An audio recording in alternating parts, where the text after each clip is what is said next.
Welcome to Sri Rajiv Gandhi IAS academy. Friends, இந்த வீடியோவில் Tamil Nadu dead எக்ஸாமுக்கு தேவைப்படுற முக்கியமான சோஷியல் சயின்ஸ் கொஸ்டின்ஸ் தான் பார்க்க போகிறோம். ஓகே, சரி வாங்க பார்க்கலாம். ஃப்ரெண்ட்ஸ், இந்த வீடியோடைய நோட்ஸ் எல்லாமே கீழே பிடிஎஃப் டிஸ்கிரிப்ஷன் கொடுத்துருக்கோம். அதெல்லாமே கிளிக் பண்ணி டவுன்லோட் பண்ணிச்சிங்க. அப்புறம் நம்ம டெலிகிராம் குரூப் லிங்க்மே கீழே டிஸ்கிரிப்ஷன் கொடுத்துருக்கோம். அதுலேயுமே கிளிக் பண்ணி ஜாயின் பண்ணிங்க. ஓகே, சரி வாங்க பார்க்கலாம். ஃபஸ்ட்டு, ஆசியாவின் டெட்ராய்டு என அழைக்கப்படும் நகரம் எது? இதற்கான ஆன்சர் சென்னை. நம்ம தமிழ்நாட்டில் ஒவ்வொரு நகரங்களுக்கும் ஒவ்வொரு சிறப்புகள் இருக்குது, அதை பற்றி பார்க்கலாம். இந்தியாவின் மருத்துவ தலைநகரம் எது அப்படின்னா அது சென்னை தான். அதே நேரம் வங்கி தலைநகரம் எது அப்படின்னாலும் சென்னை தான். அதுக்கு முன்னாடி ஆசியாவின் டெட்ராய்டு அப்படின்னு சென்னையை அழைக்கிறாங்க. ஏன்னா டெட்ராய்டு நகரில் அதிகமான வாகன உற்பத்தி நடைபெறும். அதே மாதிரி சென்னையிலையும் வாகன உற்பத்தி ரொம்ப அதிகமாக நடைபெறும். அடுத்தது, இந்தியாவின் மான்செஸ்டர் அது கோயம்புத்தூர். அடுத்தது, இயந்திர பாகங்கள் உற்பத்தியில் கோவை சிறப்பான இடம் பிடித்திருக்கு. அப்புறம் காற்றழுத்த விசை குழாய் நகரம் அப்படின்னு கோவையை சொல்கிறாங்க. அதாவது பம்பு சிட்டி அப்படின்னு கோவையை சொல்கிறாங்க. அடுத்தது, கோயம்புத்தூர் மாவு அரைக்கும் இயந்திரம் சிறப்பிடம் பெற்றிருக்கு. அதற்கு புவிசார் குறியீடு கூட கிடைத்திருக்கு. அடுத்தது, பின்னல் ஆடை நகரம் அப்படின்னு திருப்பூரை தான் சொல்கிறாங்க. அடுத்தது, இந்தியாவின் நூல் கிண்ணம் எது அப்படின்னா நம்ம தமிழ்நாடு தான். அடுத்தது, நாமக்கல் மற்றும் திருச்செங்கோடு பகுதிகள் இங்கே லாரி உற்பத்தி, அதாவது சரக்குந்து கட்டமைப்பு ரொம்ப சிறப்பாக நடைபெறுது. அப்புறம் பவானி மற்றும் குமாரபாளையம் இங்கே தரை விரிப்புகள் ரொம்ப பிரபலமானது. அடுத்தது, தோல் பதனிடுதலுக்கு வேலூர் சிறந்த இடமாக இருக்குது. அப்புறம் பட்டு நகரம் அப்படின்னு காஞ்சிபுரத்தை அழைக்கிறாங்க. சிவகாசி பார்த்திங்கன்னா பட்டாசு உற்பத்தியிலையும் சிறப்பாக இருக்குது. அதே மாதிரி தீப்பெட்டியிலையும் சிறப்பான உற்பத்தி நடைபெறுது. அப்புறம் அச்சிடுதல் துறை இருக்குல்ல, பிரிண்டிங், அதுலேயுமே சிவகாசி சிறப்பான இடமாக இருக்குது. அடுத்தது, குட்டி ஜப்பான் அப்படின்னு சிவகாசியை சொல்கிறாங்க. அப்புறம் தமிழ்நாட்டின் நுழைவாயில் அப்படின்னு தூத்துக்குடியை அழைக்கிறாங்க. அப்புறம் சிமெண்ட் உற்பத்தியில் அரியலூர் சிறந்த இடம் பிடித்திருக்கு. மஞ்சள் நகரம் அப்படின்னு ஈரோடை அழைக்கிறாங்க. எஃகு நகரம், அதாவது ஸ்டீல் நகரம் அப்படின்னு சேலத்தை குறிப்பிடுறாங்க. அங்கே மத்திய அரசுடைய செயில் அப்படிங்கிற பொதுத்துறை நிறுவனம் இருக்குது. அடுத்தது, ஜவ்வரிசி உற்பத்தி மற்றும் மரவள்ளி கிழங்கு உற்பத்தியிலையும் சேலம் சிறப்பிடம் பிடித்திருக்கு. அடுத்தது, முட்டை நகரம் அப்படின்னா அது நாமக்கல். அதே மாதிரி போக்குவரத்து வாகனங்கள் உற்பத்தியிலையும் நாமக்கல் சிறந்த இடம் பிடித்திருக்கு. அப்புறம் கொதிகலன்கள் மற்றும் டர்பைன், அதாவது கொதிகலன்கள்னால் பாய்லர்லாம் இருக்குல்ல, அதுதான். அது பார்த்திங்கன்னா திருச்சியில் சிறந்த உற்பத்தி நடைபெறுது. அப்புறம் பேருந்து கட்டுமான தொழிலில் கரூர் சிறந்த இடம் பிடித்திருக்கு. அப்புறம் தமிழ்நாடு காகித உற்பத்தி நிறுவனம் இது கரூரில் இருக்குது. அப்புறம் ஆசியாவில் மிகப்பெரிய சுற்றுச்சூழலுக்கு பாதிப்பில்லாத காகித நிறுவனங்களில் இந்த தமிழ்நாடு காகித உற்பத்தி நிறுவனமும் ஒன்று. அடுத்தது, வேதிப்பொருட்கள் உற்பத்தியில் தூத்துக்குடி சிறந்த இடம் பிடித்திருக்கு. ஓகே, இதெல்லாம் ரொம்ப முக்கியமானது. அடுத்தது, 2023 இந்தியாவின் HDI தரவரிசை என்ன? இதற்கான ஆன்சர் 130. HDI இது ரொம்ப ரொம்ப முக்கியமானது. ஹியூமன் டெவலப்மெண்ட் இண்டெக்ஸ் அப்படிங்கிறது தான். இப்போ கடைசியாக 2023 ஆண்டுக்கான தான் வெளியிட்டிருக்காங்க. 2024, 2025 இதெல்லாம் இனிமேல் தான் வெளியிடுவாங்க. ஓகேவா? HDI ஹியூமன் டெவலப்மெண்ட் இண்டெக்ஸ், தமிழில் மனிதவள மேம்பாட்டு குறியீடு அப்படிங்கிறது. இது ஒரு நாட்டில் பார்த்திங்கன்னா அந்த மக்களுடைய ஆயுட்காலம், அப்புறம் சராசரி கல்வி அளவு மற்றும் வயது வந்தோர் கல்வி அறிவு விகிதம், அடுத்தது வாழ்க்கை தரம், இதெல்லாம் அடிப்படையில் கால்குலேட் பண்ணுவாங்க. அப்போது நம்ம 2023 ஆண்டு நம்ம இந்தியாவுடைய மனிதவள மேம்பாட்டு குறியீடு 0.685 இருந்திருக்கு. அதாவது ஒரு மதிப்பெண்களுக்கு நம்ம 0.685 பெற்றிருக்கோம். அப்புறம் HDI இந்த கான்செப்டை முதல் முறையாக இன்ட்ரடியூஸ் பண்ணது 2 பேர். ஒருத்தர் பார்த்திங்கன்னா இந்தியாவை சேர்ந்த அமிர்தியா சென், இன்னொருத்தர் பாகிஸ்தானை சேர்ந்த அறிஞரான முஹப் உல் ஹக் அப்படிங்கிறவர். இவங்க 2 பேரும் சேர்ந்து 1990 தான் இந்த கான்செப்டை இன்ட்ரடியூஸ் பண்ணியிருந்தாங்க. அப்புறம் இப்போது இந்த HDI ரிப்போர்ட்டை ரிலீஸ் பண்ணுற அமைப்பு எது அப்படின்னா UNDP, அதாவது ஐநா சபை கீழே இருக்கிற ஐநா சபையின் வளர்ச்சி திட்டம் அப்படிங்கிற அமைப்பு, the united nations development program அப்படிங்கிற அமைப்பு. இந்தியாவில் இந்த HDIயை நிர்வகிக்கிற அமைப்பு எது அப்படின்னா மத்திய கல்வி அமைச்சகம். அதோடைய பழைய பேர் தான் மனிதவள மேம்பாட்டு அமைச்சகம் அப்படிங்கிறது. இதோடைய தலைமையகம் புதுடெல்லியுடைய சாஸ்திரி பவனில் தான் இருக்குது. இப்போது HDI இருக்க மாதிரியே இன்னொரு கான்செப்ட் இருக்குது. அது மொத்த தேசிய மகிழ்ச்சி அப்படிங்கிறது, கிராஸ் நேஷனல் ஹாப்பினஸ் அப்படிங்கிறது. அதை இன்ட்ரடியூஸ் பண்ணது யார் அப்படின்னா பூடானுடைய அரசரான ஜிக்மே சிங்கியே வாங்சுக் அப்படிங்கிறவர் 1972 ஆண்டு இதை இன்ட்ரடியூஸ் பண்ணியிருந்தார். ஃப்ரெண்ட்ஸ், நம்ம ராஜீவ்காந்தி ஐஏஎஸ் அகாடமியில் எஸ்ஏ எக்ஸாமுக்கான புதிய டெஸ்ட் சீரிஸ் ஸ்டார்ட் பண்ணியிருக்கோம். நம்ம இன்ஸ்டியூட் பார்த்தீங்கன்னா சென்னையில் அண்ணா நகரில் இருக்குது. இதில் நீங்கள் ஜாயின் பண்ணணும் அல்லது இதில் ஏதாவது உங்களுக்கு தகவல்கள் தெரியணும் அப்படின்னா ஸ்க்ரீனில் தெரியுற நம்பருக்கு கால் பண்ணி பேசிக்கலாம். அதே மாதிரி நம்ம இன்ஸ்டியூட்டில் பார்த்தீங்கன்னா டிஎன்பிஎஸ்சி எக்ஸாமுக்கான ப்ரிலிம்ஸ் மற்றும் மெயின்ஸ் கிளாஸ் வந்து நடைபெறுது. நம்ம இன்ஸ்டியூட்டில் ஆன்லைன் கிளாஸ் இருக்குது, ஆஃப்லைன் கிளாஸ் இருக்குது. நம்ம இன்ஸ்டியூட் வந்து சென்னையில் அண்ணா நகரில் இருக்குது. இதில் நீங்கள் ஜாயின் பண்ணணும் அல்லது ஏதாவது தகவல் தெரியணும் அப்படின்னாலும் ஸ்க்ரீனில் தெரியுற நம்பருக்கு கால் பண்ணி பேசிக்கலாம்.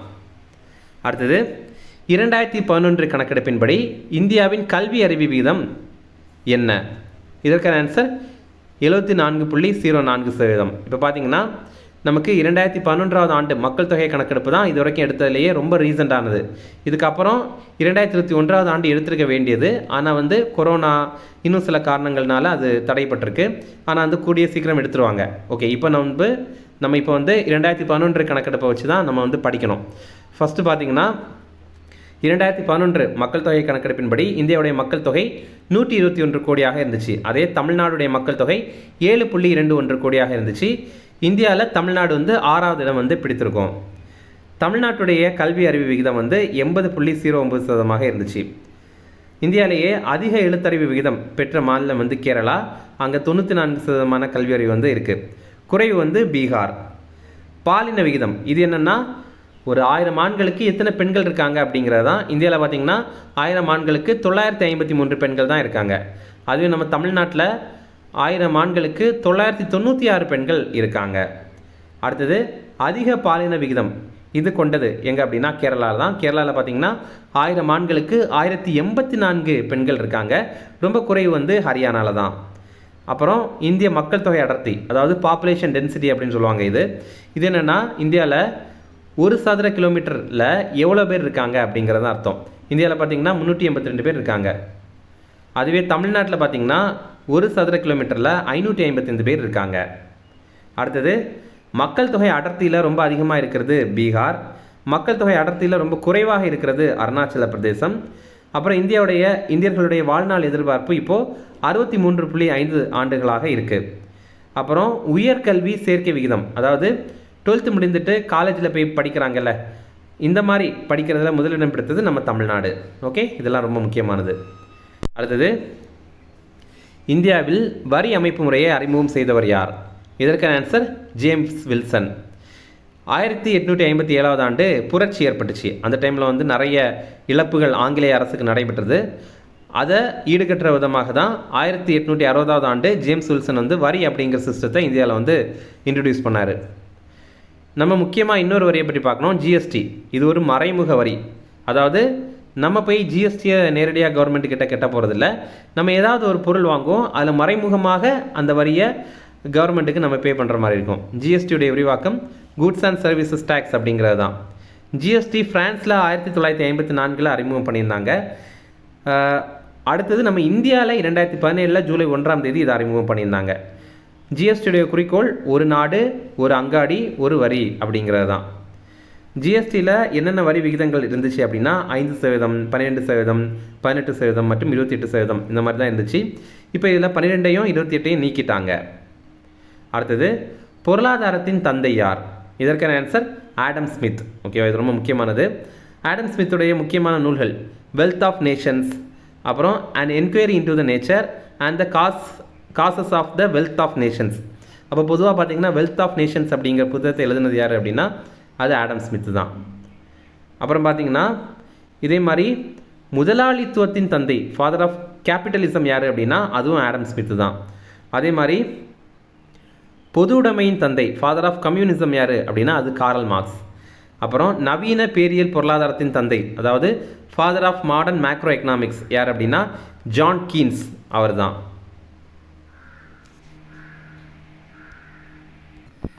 அடுத்தது 5 ஆண்டு திட்டங்கள் வாயிலாக பொருளாதார திட்டமிடலை மேற்கொள்ளும் முறை எந்த நாட்டிலிருந்து பெறப்பட்டது? இதற்கான ஆன்சர் ரஷ்யா. நம்ம இந்தியாவில் வந்து 5 ஆண்டு திட்டங்கள் கொஞ்சம் கொண்டு வந்திருந்தோம். இந்த மாதிரி பொருளாதார திட்டமிடல் நமக்கு வேணும் அப்படிங்கிறதையே நம்ம ரஷ்யா தான் பார்த்து கற்றுக்கிட்டோம். இதே மாதிரி சில திட்டமிடுதல் இது சம்மந்தமான டீட்டெயில் நம்ம தெரிஞ்சுக்கணும். முதல் முறையாக நம்ம இந்தியாவுக்கு திட்டமிடல் அப்படிங்கிற ஒன்று வேணும் பொருளாதார ரீதியில் அப்படிங்கிறத கொண்டு வந்தது யாருன்னா விஸ்வேஸ்வர் ஐயா. விஸ்வேஸ்வர் ஐயா வந்து 1934 இதை அறிமுகம் பண்ணியிருந்தார். அடுத்தது ஜவஹர்லால் நேரு 1938 தேசிய திட்டக்குழு அப்படிங்கிற ஒன்று அமைத்திருந்தார். அப்புறம் பாம்பே திட்டம், இது 1940 சில தொழிலதிபர்கள் சேர்ந்து நம்ம இந்தியாவுக்கு இந்த மாதிரி ஒரு பொருளாதார திட்டமிடலாம் அப்படின்ற மாதிரி ஒன்று கொண்டு வந்திருப்பாங்க. அதுதான் பாம்பே திட்டம். அடுத்தது எஸ்என் அகர்வால், இவர் 1944 ஆண்டு காந்திய திட்டத்தை அறிமுகம் பண்ணியிருப்பார். இது என்னென்னா காந்தியுடைய எக்கனாமிக் பிரின்சிபல் இருக்குல்ல, அதாவது மிஷின் அவ்வளோ யூஸ் பண்ணக்கூடாது, கிராமத்திற்கு ரொம்ப முக்கியத்துவம் கொடுக்கணும், இந்த மாதிரி ஒரு திட்டம் தான் காந்திய திட்டம். அதை வந்து இன்ட்ரடியூஸ் பண்ணது எஸ்என் அகர்வால், இது ரொம்ப முக்கியமானது. அடுத்தது எம்என் ராய், இவர் 1945 ஆண்டு மக்கள் திட்டம் அப்படிங்கிற ஒன்று அறிமுகம் பண்ணார். அடுத்தது ஜெயபிரகாஷ் நாராயணன், இவர் 1950 சர்வோதய திட்டம் அப்படிங்கிற ஒன்று வந்து இன்ட்ரடியூஸ் பண்ணார். இதெல்லாம் பொறுத்துகைகளை கேட்டிருக்காங்க, அதனால் இதை கண்டிப்பாக படிச்சிங்க. அடுத்தது திட்டக்குழு ஒன்று அமைத்திருந்தாங்க. நமக்கு பிளானிங் கமிஷன் அப்படின்னு சொல்கிறோம்ல, 1950 ஆண்டு மார்ச் 15 திட்டக்குழு அப்படிங்கிற ஒன்று மத்திய அரசு அமைத்திருந்தாங்க. மொத்தமாக 12 ஐந்தாண்டு திட்டங்கள் வந்து செயல்படுத்தியிருந்தாங்க. முதல் ஐந்தாண்டு திட்டம் வந்து 1951 ஆண்டு ஏப்ரல் 1 கொண்டு வந்திருந்தாங்க. அந்த முதல் ஐந்தாண்டு திட்டத்துறைக்கு வேற ஒரு பேர் வைத்திருந்தாங்க. அது என்னென்னா ஹாரோடு டோமர் மாதிரி அப்படிங்கிறது தான் அது. ஓகேவா? அப்போ எக்ஸாமில் இது கேட்டிருக்காங்க, எந்த ஐந்தாண்டு திட்டத்திற்கு ஹாரோடு டோமர் மாதிரி அப்படிங்கிற பேர் இருக்குது அப்படின்னு கேட்டிருக்காங்க. அது வந்து முதல் ஐந்தாண்டு திட்டம் தான். அப்புறம் இரண்டாம் ஐந்தாண்டு திட்டம், அது என்ன மாதிரி அப்படின்னா பிசி மகளநோபிஸ் மாதிரி அப்படிங்கிறது தான்.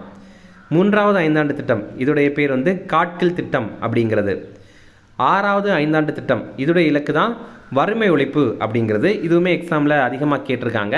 அதாவது கரிபி ஹட்டாவோ, அதாவது வறுமை ஒழிப்பு அப்படிங்கிறது எந்த ஐந்தாண்டு திட்டத்துடைய இலக்கு அப்படிங்கிறத கேட்டிருக்காங்க. இது ஆறாவது ஐந்தாண்டு திட்டத்துடைய இலக்கு. அடுத்தது இந்தியாவுக்கு வாஸ்கோடா காமா எப்போது வந்தார்? இதற்கான ஆன்சர் 1498. அவர் வரும்போது எங்கே வந்தார் அப்படின்னா கேரளாவில் கள்ளிக்கோட்டையில் தான் வந்திருந்தார். இப்போது நமக்கு ஆங்கிலேயர்கள் இதுக்கெல்லாம் முன்னாடி முதல் முறையாக இந்தியாவுக்குள்ளாடி வந்த ஐரோப்பியர் யார் அப்படின்னா போர்ச்சுகீசியர்கள். அடுத்தது டச்சுக்காரர்கள் வந்திருப்பாங்க, அடுத்தது ஆங்கிலேயர்கள் வந்திருப்பாங்க, அடுத்தது தான் டேனியர்கள் வந்திருப்பாங்க, அடுத்தது பிரெஞ்சுக்காரர்கள் வந்திருப்பாங்க. ஓகே. அடுத்தது நிலையான நிலவரி திட்டத்தை அறிமுகம் செய்தவர் யார்? இதற்கான ஆன்சர் காரன் வாலிஸ் பிரபு. நமக்கு ஆங்கிலேயர் ஆட்சி காலத்தில் வரி வசூலிப்பு முறை இது வந்து 3ஆக இருந்துச்சு. ஒன்று பார்த்தீங்கன்னா நிலையான நில வருவாய் திட்டம் அப்படிங்கிறது. இது பார்த்தீங்கன்னா பெர்மனண்ட் செட்டில்மெண்ட் அப்படிங்கிறத சொல்லுவாங்க. இதையே ஜமீன்தாரி முறை அப்படின்னு சொல்லுவாங்க. இதை காரன் வாலிஸ் தான் இன்ட்ரடியூஸ் பண்ணியிருப்பார். இது என்னென்னா விவசாயிகள் எல்லாருமே ஜமீன்தார்கள் கீழே வேலை பார்ப்பாங்க. அந்த விவசாயிக்கிட்டேருந்து வரியை வாங்கி ஜமீன்தார் கலெக்ட் பண்ணி அதை கவர்மெண்ட்டுக்கிட்ட கொடுப்பாங்க. அதான் வந்து நிலையான நில வருவாய் திட்டம் அப்படிங்கிறது. அடுத்தது ரயத் வாரி முறை. ரயத் அப்படின்னா விவசாயி அப்படிங்கிறது அர்த்தம். இது விவசாயி நேரடியாகவே கவர்மெண்ட்டுக்கிட்ட வரியை கொண்டு கொடுப்பாங்க. இப்போ நமக்கு நம்ம வந்து நேரடியாகவே கவர்மெண்ட்டுக்கிட்ட வரியை செலுத்த முடியல, அந்த மாதிரி இருக்கிறது தான் ரயத் வாரி முறை. அப்புறம் மகள்வாரி முறை. இது என்ன அப்படின்னா மகள்வாரி முறையை இன்ட்ரடியூஸ் பண்ணது வில்லியம் பெண்டிங் பிரபு. இது என்ன அப்படின்னா ஒரு கிராமத்தில் ஒருத்தர் இருப்பார், அவர் எல்லாருக்கிட்டேருந்து வரியை வாங்கி கவர்மெண்ட்டுக்கிட்ட கொண்டு கொடுப்பாரு. இதுதான் மகள்வாரி முறை அப்படிங்கிறது. அடுத்தது சதி என்னும் உடன்கட்டை ஏறும் பழக்கத்தை 1829 ஒழிக்க வில்லியம் பெண்டிங் பிரபுவுக்கு உதவியவர் யார்? இதற்கான ஆன்சர் ராஜாராம் மோகன் ராய். ராஜாராம் மோகன் ராய் 1828 ஆண்டு பிரம்ம சமாஜ் அப்படிங்கிற அமைப்பை நிறுவியிருந்தார். அதுக்கு அடுத்த ஆண்டே சதி அப்படிங்கிற உடன்கட்டை ஏறும் பழக்கத்தை ஒழிக்கிறதுக்காக வில்லியம் பெண்டிக்கு உதவி பண்ணி அதை 1929 அந்த பழக்கத்தை ஒழிக்கவே செஞ்சிட்டாங்க. அப்போது நம்ம எக்ஸாமில் கேட்கலாம் எப்படின்னா சதி அப்படிங்கிற உடன்கட்டை ஏறுற பழக்கத்தை எப்போ ஒழித்திருந்தாங்க அப்படின்னு கேட்கலாம். அது 1829. அடுத்தது இந்த மாதிரி முக்கியமான நிறுவனங்கள் அதை யார் அமைத்திருந்தாங்க அப்படிங்கிறத பார்க்கலாம். ஆத்மராம் பாண்டுரங், அவர் தான் பிரார்த்தனை சமாஜம் அப்படிங்கிறத அமைத்திருந்தார். கோவிந்த ரானடே, இவர் வந்து விதவை மறுமண சங்கம் அப்படிங்கிறத அமைத்திருந்தார். அப்புறம் அவரே தான் பூனே சர்வஜனிக் சபா அப்படிங்கிற அமைப்பையும் நிறுவியிருந்தார். அப்புறம் தக்கான கல்விக் கழகம், அதையுமே அவர் தான் அமைத்திருந்தார். அப்புறம் சுவாமி தயானந்த சரஸ்வதி, இவர் தான் ஆரிய சமாஜம் அப்படிங்கிற அமைப்பை உருவாக்கியிருந்தார். விவேகானந்தர் வந்து ராமகிருஷ்ணா மிஷன் அப்படிங்கிறத நிறுவியிருந்தார். அடுத்தது பிளாவட்ஸ்கி, கர்னல் ஆல்கட், இவங்க 2 பேரும் பிரம்ம ஞான சபையை 1875 அமெரிக்காவில் நிறுவியிருந்தாங்க. அப்புறம் சத்ய சோதக் சமாஜ், இந்த அமைப்பை ஜோதிபா புலே வந்து நிறுவியிருப்பார். அப்புறம் சாதுஜன பரிபாலன சங்கம், இதோடைய தமிழ் அர்த்தம் என்ன அப்படின்னா ஏழை மக்கள் பாதுகாப்பு சங்கம் அப்படிங்கிறது. அதை ஐயன் காளி அவர்கள் நிறுவிந்தார். அடுத்தது அலிகார் இயக்கம், இது வந்து சர் சையத் அகமத் கான் அப்படிங்கிற நிறுவிப்பார். அடுத்தது தியோபந்த் இயக்கம், இதை வந்து முஸ்லீமில் இருக்கிற உலேமாக்கள் வந்து நிறுவிப்பாங்க. அதாவது இஸ்லாமிய மத குருக்கள் தான் இவங்க வந்து இந்த தியோபந்த் இயக்கத்தை நிறுவியிருப்பாங்க. அடுத்தது ரஹ்னுபாய் மஜ்த யாஸ்னன் சபா, இதை வந்து பர்துஞ்சி நவ்ரோஜி அப்படிங்கிறவர் நிறுவியிருப்பார். இது ஒரு ஃபார்சி சீர்திருத்த இயக்கம். அடுத்தது நிரங்காரி இயக்கம், இதை வந்து பாபா தயால் தாஸ் நிரங்காரி அப்படிங்கிறவர் நிறுவியிருப்பார். இது சீக்கிய மதம் தொடர்பானது. இதே மாதிரி நாம்தார் இயக்கம், இதை வந்து பாபா ராம்சிங் அப்படிங்கிறவர் நிறுவியிருப்பார். இதுவும் சீக்கிய மதம் தொடர்பானது தான். அடுத்தது சமரச வேத சன்மார்க்க சங்கம், இதை நம்ம தமிழ்நாட்டில் வள்ளலார் நிறுவியிருப்பார். இதை வந்து பேர் மாற்றிட்டாங்க. எப்படின்னா சமரச சுத்த சன்மார்க்க சத்திய சங்கம் அப்படின்னு அதுக்கப்புறம் அதை பேர் மாற்றிட்டாங்க. அப்புறம் திராவிடர் கழகம், இது 1882 அயோத்திதாசர் மற்றும் ஜான் ரத்னம் இவங்க 2 பேரும் நிறுவியிருப்பாங்க. அப்புறம் 1891 திராவிட மகாஜன சபையை அயோத்திதாசர் வந்து மறுபடியும் நிறுவியிருப்பார். அடுத்தது இண்டிகோ கழகம் 1859-60 எங்கு நடைபெற்றது? இதற்கான ஆன்சர் வங்காளம். இப்போ பார்த்தீங்கன்னா இண்டிகோ அப்படிங்கிறது அவுரி பயிர். இந்த படத்தில் நீங்கள் பார்க்குறது தான். இதில் வந்து ஒரு டை வந்து நமக்கு கிடைக்கும். அப்போது அந்த டைமில் என்னன்னா அங்கே இருக்கிற விவசாயிகள், அதாவது நம்ம இந்தியாவில் இருக்கிற விவசாயிகள், அதுவும் குறிப்பிட்டு பார்க்கும்போது வங்காளத்தில் இருக்கிற விவசாயிகள் கிட்ட நீங்கள் உணவு பயிர்களை எல்லாம் விட்டுட்டு இந்த இண்டிகோவை விளைவிங்க அப்படின்னு ஆங்கிலேயர்கள் உத்தரவிட்டிருந்தாங்க. அந்த மாதிரி பண்ணும்போது அந்த அவுரி இருக்குல்ல, அதை கூட ரொம்ப குறைந்த கட்டணத்திலேயே ஆங்கிலேயர்கள் வாங்கிட்டு போவாங்க. அப்போ இது அவங்கள பயங்கரமாக பாதிச்சிருந்தது. அதனால் இந்த ஒரு கழகத்தை அவங்க பண்ணியிருந்தாங்க. அதாவது ஆங்கிலேயர்களை எதிர்த்து போராடியிருந்தாங்க. இதே மாதிரி முக்கியமான சத்தியகிரகங்கள் பற்றி பார்க்கலாம். ஃபஸ்ட்டு சம்ரான் சத்தியகிரகம், இது வந்து 1917-18 அந்த டைமில் பீகார் மாநிலத்தில் சம்ரான் அப்படிங்கிற பகுதியில் நடைபெற்றது. இது என்ன அப்படின்னா விவசாயிகளுடைய 20/3, அதாவது 20 பங்கு நிலம் இருக்குது அப்படின்னா அதில் 3 பங்கில் அவுரி பயிர் தான் விளைவிக்கணும் அப்படின்ற மாதிரி சொல்லியிருந்தாங்க. ஆங்கிலேயர்கள் உத்தரவிட்டிருந்தாங்க. இதுதான் தீன் கத்தியா முறை அப்படின்னு சொன்னாங்க. இதற்கு வந்து மகாத்மா காந்தி தலைமையில் போராட்டம் நடைபெற்றது. கடைசியில் அதை வந்து வெற்றியும் பெற்றது. அடுத்தது கேடா சத்தியாகிரகம், இது வந்து 1918 குஜராத்தில் நடைபெற்றது. இது ஒரு வரிகுடா இயக்கம். அதாவது நாங்கள் வந்து ஆங்கிலேயர்களுக்கு வரி கொடுக்க மாட்டோம் அப்படிங்கிறதுக்கான ஒரு இயக்கம் தான் இது. இது சர்தார் வல்லபாய் பட்டேல் தலைமையில் நடைபெற்ற போராட்டம். அடுத்தது பர்தோலி சத்தியாகிரகம், இது 1929-30 அந்த டைமில் நடைபெற்றது. இது என்னென்னா குஜராத்தில் நிலவரி அப்படிங்கிறது 30% வந்து உயர்த்திட்டாங்க.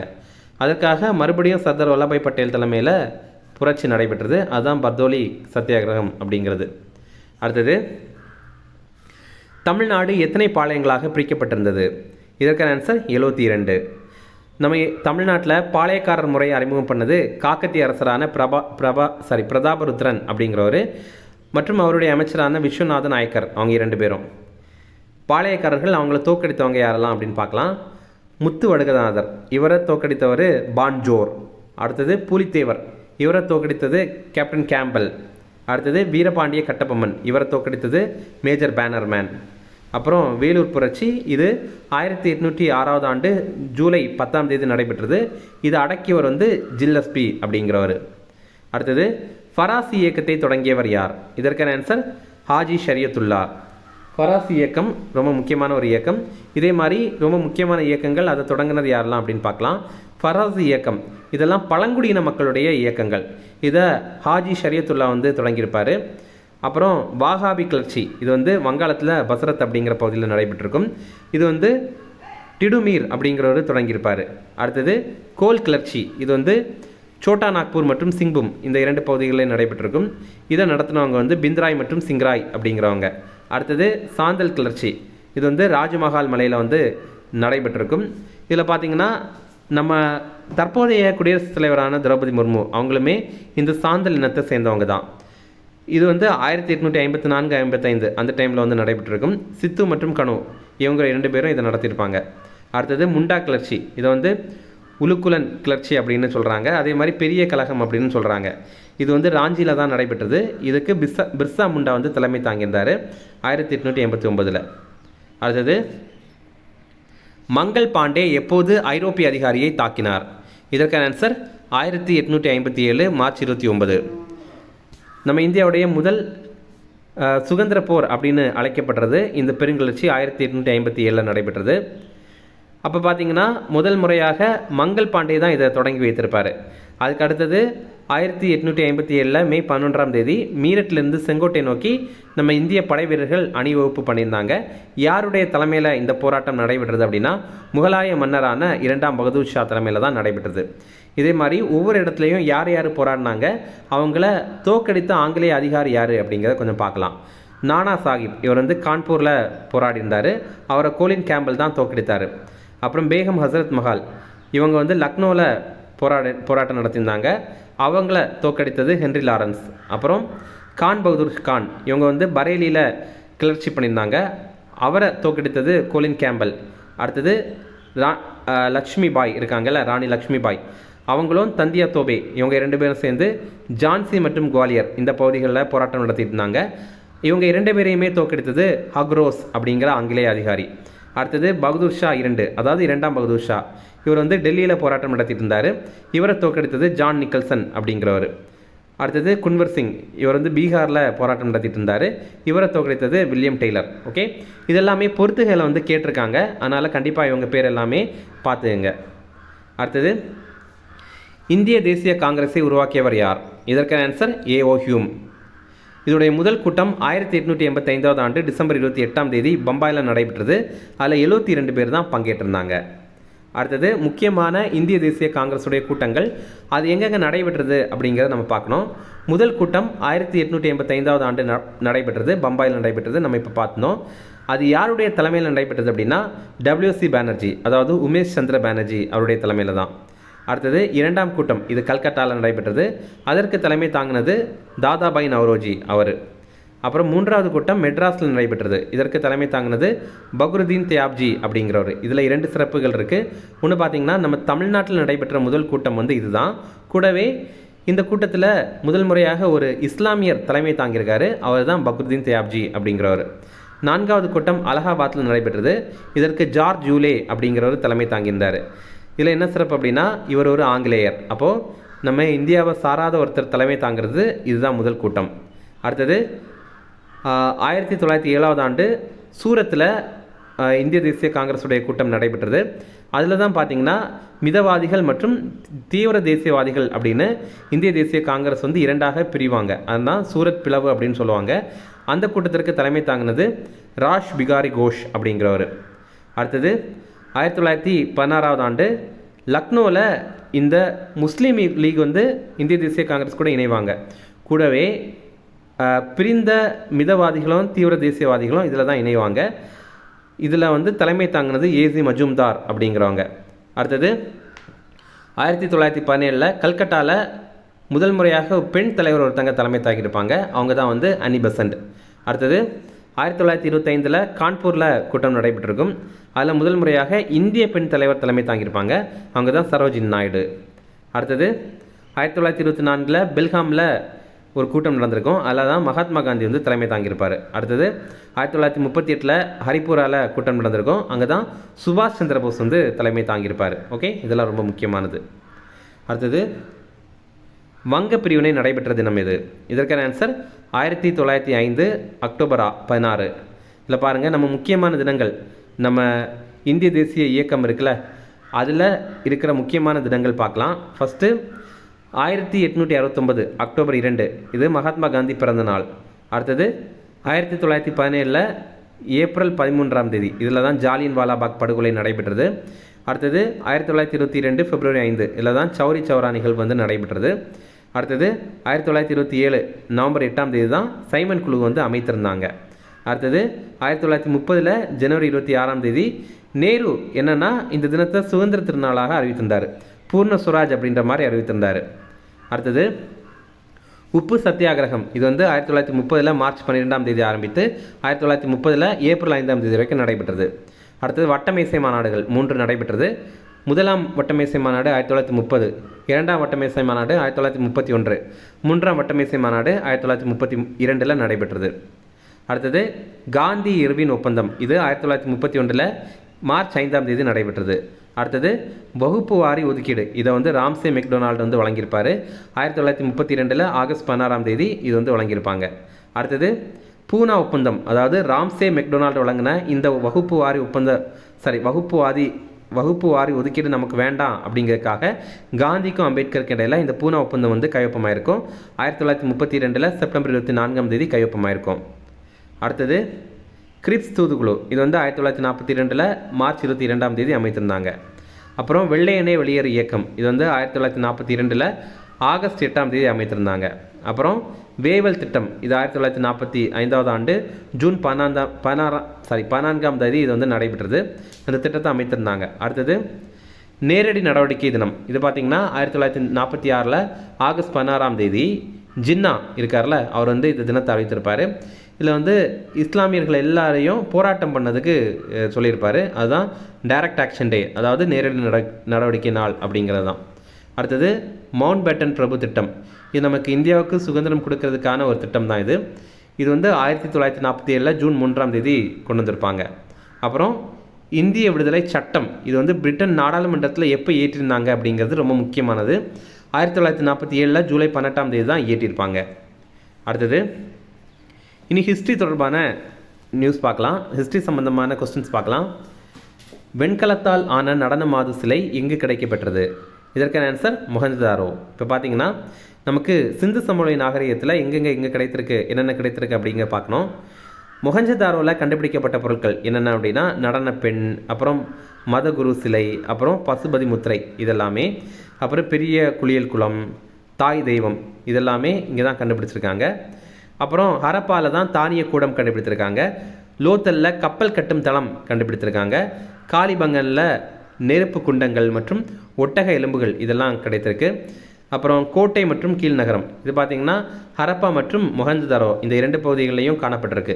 இது என்ன அப்படின்னா அரசர்கள், அதுக்கப்புறம் வந்து பெரிய பெரிய பதவியில் இருக்கவங்கெல்லாம் கோட்டை மாதிரி உயர்ந்த பகுதியில் இருப்பாங்க. அப்புறம் பொதுமக்கள் வந்து கீழ்நகரத்தில் இருப்பாங்க இந்த மாதிரி. அடுத்தது பாகிஸ்தானில் அமைந்துள்ள சிந்து சமவெளி நாகரிக தளம் எது? இதற்கான ஆன்சர் ஹரப்பா. இது மாதிரி பார்த்திங்கன்னா ஹரப்பாவும் மொஹஞ்சதாரோவும் இப்போ வந்து பாகிஸ்தானில் இருக்குது. தோலாவீரா, லோத்தல், சுர்கோட்டாடா இதெல்லாமே குஜராத்தில் இருக்குது. காலிபங்கன், பனவாலி இந்த 2மே ராஜஸ்தானில் இருக்குது. அப்புறம் ராக்கி கர்கி இது வந்து ஹரியானாவில் இருக்குது. அடுத்தது V.A. ஸ்மித் இந்திய நெப்போலியன் என்று யாரை அழைத்தார்? இதற்கான ஆன்சர் முதலாம் சமுத்திரகுப்தர். இதில் பாருங்கள், முதலாம் சமுத்திரகுப்தர் பற்றி நம்ம கொஞ்சம் தெரிஞ்சுக்கணும். இவர் வந்து அஸ்வமேத யாகம் புரிந்தவர். இது என்னென்னா ஒரு குதிரையை ஒரு குறிப்பிட்ட தொலைவுக்கு வந்து ஓட விட்டுருவாங்க.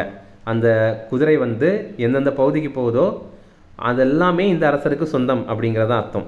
ஒருவேளை அந்த குதிரையை யாராவது இடையில நிறுத்திட்டாங்க அப்படின்னா அதுக்கு என்ன அர்த்தம்னா இந்த பகுதி இந்த அரசருக்கு சொந்தம் கிடையாது அப்படின்னு அர்த்தம். அப்போ அந்த நிறுத்தினவங்களுக்கும் அந்த அரசருக்கு இடையில போர் நடக்கும். அந்த போரில் யார் ஜெயிக்கிறாங்களோ அவங்களுக்கு இந்த நிலம் வந்து சொந்தமாயிரும். ஓகேவா?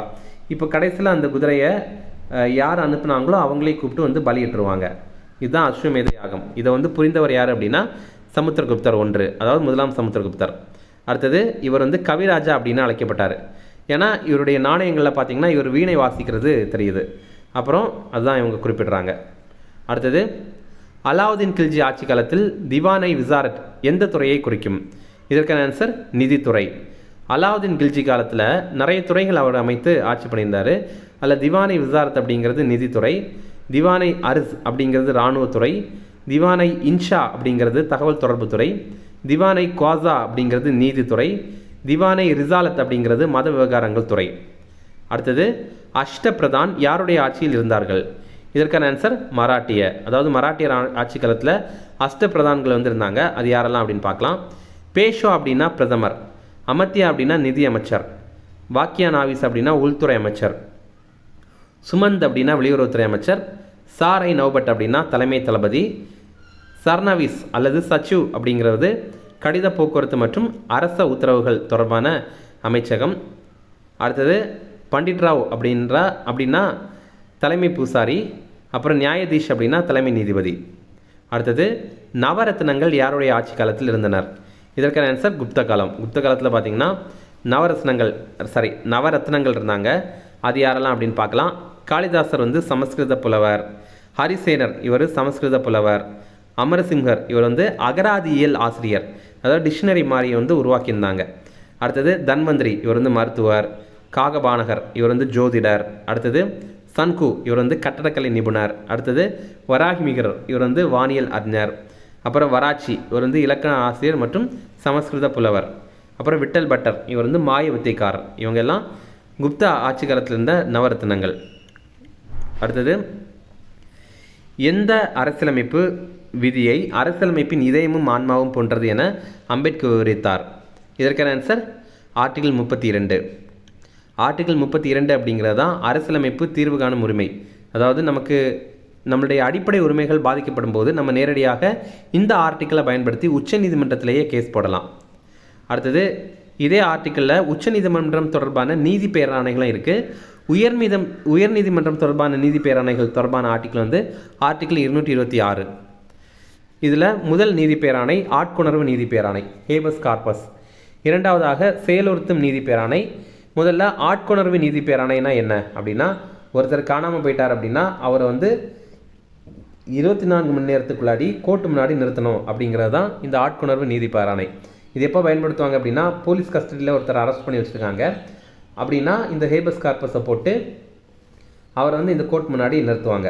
அப்போ வந்து எப்படினாலும் போலீஸ் வந்து கொஞ்ச நேரத்தில் வந்து அவரை கண்டுபிடிச்சாவது கொண்டு வந்து நிறுத்தணும் அப்படிங்கிறதான் அர்த்தம்.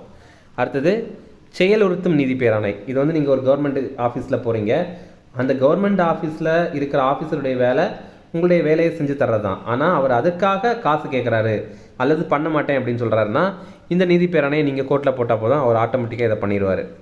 அடுத்தது தடையுறுத்தும் நீதி பேராணை. இப்போ ஒரு பெரிய நீதிமன்றம் இருக்குது, அது கீழே சின்ன நீதிமன்றம் இருக்குது அப்படின்னா அந்த சின்ன நீதிமன்றம் வந்து அவங்களுடைய எல்லையை தாண்டி ஏதாவது விசாரிக்கிறாங்க அப்படின்னா அதை விசாரிக்காத அப்படின்றதுக்கான அப்படின்னு சொல்கிற அதிகாரம் அந்த பெரிய நீதிமன்றத்துக்கிட்ட இருக்குது. அதுதான் இந்த தடையுறுத்தும் நீதி பேராணை. அடுத்தது நெறிமுறை உறுத்தும் நீதி பேராணை. இது என்ன அப்படின்னா, இப்போது சின்ன நீதிமன்றம் விசாரணையும் பண்ணிட்டாங்க, ஒரு தீர்ப்பும் வழங்கிட்டாங்க அப்படின்னு வச்சுப்போம். அந்த தீர்ப்பு செல்லாது அப்படின்னு சொல்லிட்டு ரத்து பண்ணிவிட்டு அதுக்கு பதிலாக வேற ஒரு தீர்ப்பு கொடுக்குற அதிகாரம் தான் இந்த நீதி பேராணை.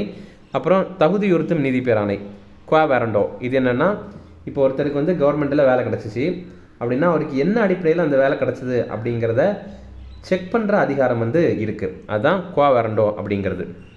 அடுத்தது உள்ளாட்சி அமைப்புகளின் தந்தை என அழைக்கப்படுபவர் யார்? இதற்கான ஆன்சர் ரிப்பன். இந்திய உள்ளாட்சி அமைப்புகள் ஏற்படுத்துறதுக்கான தீர்மானம் கொண்டு வந்தவர் வந்து ரிப்பன் தான். இவர் 1882 ஆண்டு இந்த தீர்மானத்தை கொண்டு வந்திருந்தார். அதே மாதிரி பார்த்திங்கன்னா நமக்கு பண்டைய தமிழ்நாட்டில் சோழர் கால குடவோலை முறை வந்து ஃபாலோ பண்ணியிருக்காங்க. இது என்ன அப்படின்னா, அங்கே உள்ளாட்சி நிர்வாகம் தொடர்பானது தான் இது. அதாவது பண்டைய கால சோழர் காலத்தில் ஒரு கிராம சபையெல்லாம் இருக்குதுல்ல, அந்த மாதிரி உள்ளாட்சியில் யார் தலைவராக இருக்கணும் அப்படின்னு யார் முடிவு பண்ணுவாங்க அப்படின்னா, ஒரு குடத்தில் எல்லாருடைய பேரையும் எழுதி போட்டுருவாங்க. யாரெல்லாம் போட்டிடுறாங்களோ அவங்களுடைய பேரை வந்து எழுதி போட்டுருவாங்க. அப்புறம் வந்து ஒரு சிறுவனை அதை எடுக்க சொல்லுவாங்க. அந்த பேரில் யார் இருக்காங்களோ அவங்கள தலைவராக தேர்வு பண்ணிடுவாங்க. அப்போது இது சம்பந்தமான சான்று நமக்கு காஞ்சிபுரத்தில் உத்திரமேரூர் கல்வெட்டில் வந்து கிடைத்திருக்கு. இது வந்து பராந்தக சோழன், முதலாம் பராந்தக சோழனுடைய ஆட்சி காலத்தில் நடைபெற்றிருக்கு. அப்புறம் பஞ்சாயத்து ராஜ் அமைப்பின் மகாசாசனம் அப்படின்னு பல்வந்த் ராய் மேத்தா அவருடைய ஆணையத்துடைய ரிப்போர்ட்டை சொல்லுவாங்க. அப்புறம் இந்தியாவுடைய முதல் மாநகராட்சி மெட்ராஸ் மாநகராட்சி 1688 அமைத்துட்டாங்க. அடுத்தது இந்தியாவில் அதிக மழை பெறும் பகுதி எது? இதற்கான ஆன்சர் மௌசின்ராம். இது வந்து மேகாலயாவில் இருக்குது. இங்கே பார்த்தீங்கன்னா ஆண்டுக்கு 1141 சென்டிமீட்டர் வந்து மழை பெறுது. தமிழ்நாட்டில் அதிக அளவு மழை பெறும் பகுதி வால்பாறைக்கு பக்கத்தில் இருக்கிற சின்னக்கலார். இது இந்தியாவில் 3ஆம் இடம் வந்து பிடித்திருக்கு. அடுத்தது பழுப்பு புரட்சி என்பது எதனுடன் தொடர்புடையது? இதற்கான ஆன்சர் இவை அனைத்தும். அதாவது தோல் உற்பத்தி, கோகோ உற்பத்தி, மரபு சாரா உற்பத்தி, இதெல்லாமே பழுப்பு புரட்சி, அதாவது ப்ரௌன் ரெவல்யூஷன் அப்படின்னு சொல்லுவாங்க. பழுப்பு அப்படின்னா ப்ரௌன் அப்படிங்கிறது தான். ஓகே, இதே மாதிரி சில முக்கியமான புரட்சிகள் அது என்னென்ன அப்படின்னு பார்க்கலாம். மஞ்சள் புரட்சி அப்படின்னா எண்ணெய் வித்துகள் தொடர்பான புரட்சி. இப்போ புரட்சி அப்படின்னா ஒன்றும் கிடையாது, அந்த உற்பத்தியை அதிகப்படுத்தணும் அப்படிங்கிறதுக்காக நிறைய விஷயங்கள் பண்ணுவாங்க, அதுதான் புரட்சி அப்படின்னு சொல்கிறாங்க. நீல புரட்சி அப்படிங்கிறது மீன்கள் உற்பத்தி தொடர்பானது. பழுப்பு புரட்சி நம்ம பார்த்தோம், தோல், கோகோ மற்றும் மரபு சாரா உற்பத்தி. அப்புறம் தங்க நூலிலை புரட்சி வந்து சணல் உற்பத்தி. பொன் புரட்சி அப்படின்னா பழங்கள், தேன் மற்றும் தோட்டக்கலை பயிர் உற்பத்தி. சாம்பல் புரட்சினா உரங்கள் உற்பத்தி. அப்புறம் இளஞ்சிவப்பு புரட்சி, இளஞ்சிவப்பு அப்படின்னா பிங்கு, இது வந்து வெங்காயம், மருந்து பொருட்கள், இறால் உற்பத்தி இதெல்லாமே. அப்புறம் பசுமை புரட்சி அப்படின்னா உணவு தானியங்கள் உற்பத்தி. வெள்ளி புரட்சினா முட்டை மற்றும் கோழிகள் இதோடைய உற்பத்தி. அதே வெள்ளி இலை புரட்சி அப்படின்னா பருத்தி. அப்புறம் சிவப்பு புரட்சினா இறைச்சி உற்பத்தி மற்றும் தக்காளி உற்பத்தி. அப்புறம் வட்ட புரட்சினா உருளைக்கிழங்கு உற்பத்தி. வெண்மை புரட்சி அப்படின்னா பால் உற்பத்தி. ஓகே, அவ்வளோதான் ஃப்ரெண்ட்ஸ். இந்த வீடியோ பிடிச்சினா கண்டிப்பாக லைக் பண்ணுங்கள். அப்புறம் உங்கள் நண்பர்களுக்குமே ஷேர் பண்ணுங்கள். கண்டிப்பாக இது அவங்களுக்கும் மேலே தான் இருக்கும். Okay, thank you.